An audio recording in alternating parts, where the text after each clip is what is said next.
ગુજરાતના દરિયાકાંઠાની વધારે નજીક પહોંચ્યું છે બીપરજોય વાવાઝોડું। ગુજરાતના દરિયાકાંઠાની નજીક ધીમે ધીમે વધી રહ્યું છે આગળ તરફ આ વાવાઝોડું। મંગળવારે થોડું દૂર થયા બાદ આજે વાવાઝોડું ફરી નજીક આવ્યું છે, જેમાંથી જખૌથી 290 કિલોમીટર दूर, નલિયાથી 310 કિલોમીટર दूर છે બીપરજોય વાવાઝોડું। દ્વારકાથી 300 કિલોમીટર તો પોરબંદરથી 350 કિલોમીટર दूर છે આ વાવાઝોડું અને હાલમાં તેની સ્પીડ 5 કિલોમીટર પ્રતિ કલાકની છે। 5 કિલોમીટર પ્રતિ કલાકની ઝડપે બીપરજોય વાવાઝોડું આગળ વધી રહ્યું છે। ગુજરાતના કાંઠે વધારે નજીક પહોંચ્યું છે બીપરજોય વાવાઝોડું। મંગળવારે તેણે થોડું અંતર વધારી દીધું હતું ગુજરાતના દરિયા કિનારેથી, પરંતુ ફરી આજે નજીક પહોંચી રહ્યું છે। તેની ગતિની વાત કરવામાં આવે 5 કિલોમીટર પ્રતિ કલાકની ઝડપ અત્યારે વાવાઝોડાની જોવા મળી રહી છે। ગઈકાલે આ ઝડપ 12 કિલોમીટર પ્રતિ કલાકની ઝડપ સુધીની પહોંચી ચૂકી હતી, પરંતુ અત્યારે ફરી આજે ઝડપ ઘટી છે 5 કિલોમીટર પ્રતિ કલાકની ઝડપ।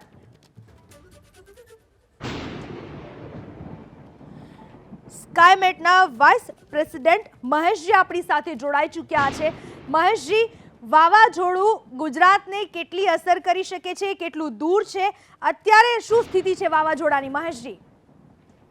देखिए, अभी तो ये 250 किलोमीटर दूर है और जो 5 किलोमीटर जो इसकी स्पीड है वो कोर की स्पीड है, यानी जो सेंटर है उसका जो आई होती है उसकी स्पीड है। लेकिन हवाओं की जो स्पीड है 170 से 180 किलोमीटर अभी चल रही है।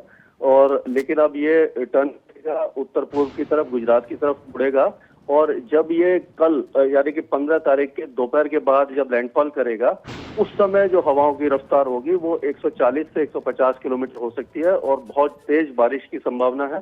तो खतरा पूरा बना हुआ है और पूरा सावधानी बरतने की जरूरत है। और जब ये लैंडफॉल करेगा उसके 4 घंटे बाद या 5 घंटे बाद काफी ज्यादा रिलीफ हो जाएगा, यानी कि हवाओं की रफ्तार एकदम कम हो जाएगी और वो 70, 80 या 90 किलोमीटर तक रह जाएगी। तो उस समय तक के लिए, यानी कि कल सुबह से लेकर के और शाम तक जब ये लैंडफॉल करे उसके 3 घंटे बाद तक अगर घर से बाहर ना निकलें जो लोग वहां रहते हैं तो बहुत ज्यादा अच्छा रहेगा। महेश, अगर हम इनके रुख की बात करें तो कल थोड़ा रुख उन्होंने बदल दिया था, गुजरात से थोड़ा अंतर बना दिया था, आज फिर से गुजरात की तरफ दिखाई दे रहा है, क्या कहेंगे आप इसके बारे में?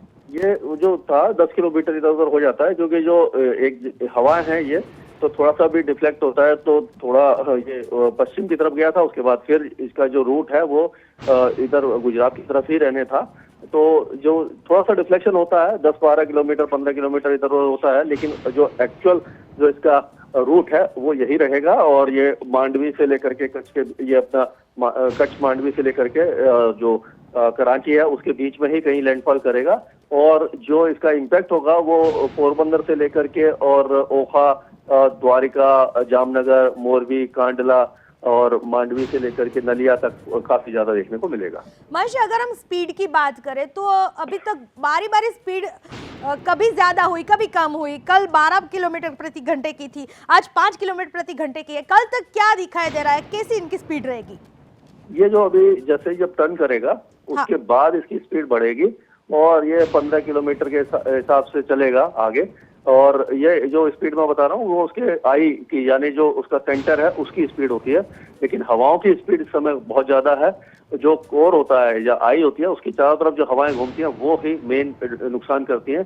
तो 130 से 140 और 150 किलोमीटर की रफ्तार से जब ये एंटर करेगा तो पहले आई का पहला हिस्सा एंटर करता है जिस जगह लैंडफॉल होता है। तो जब बहुत तेज हवा चलती है 150 किलोमीटर के आसपास चलेगी, उसके बाद आधे पौन घंटे के लिए पूरा क्लियर हो जाएगा। जो आई जब क्रॉस कर रही होती है तो ऐसा लगता है कि तूफान चला गया। और उस समय अगर कोई घर से बाहर निकलता है तो काफी ज्यादा नुकसान होता है, क्योंकि आधे घंटे बाद जब आई का पिछला सिरा जब एंटर करता है तो उल्टी दिशा से हवाएं चलती हैं और उसी स्पीड पे चलती हैं। तो जिस जगह लैंडफॉल करे उस जगह बहुत ज्यादा खतरा बना रहता है। अच्छा, कब ये स्पीड बढ़ सकती है? अभी जो 5 किलोमीटर प्रति घंटे की है वो कब बढ़ सकती है, क्या लग रहा है अभी? ये दोपहर के बाद से बढ़ेगी। आज दोपहर के बाद से? हाँ जी। और उसकी स्पीड से कोई खास फर्क नहीं पड़ता। वो तो ये है कि जितना ज्यादा स्पीड होगी उतना जल्दी ये तट के पास पहुंचेगा। जो स्पीड होती है, मेन स्पीड है वो हवाओं की होती है। हवाओं की स्पीड इस समय काफी ज्यादा है और वो काफी ज्यादा ही रहेगी।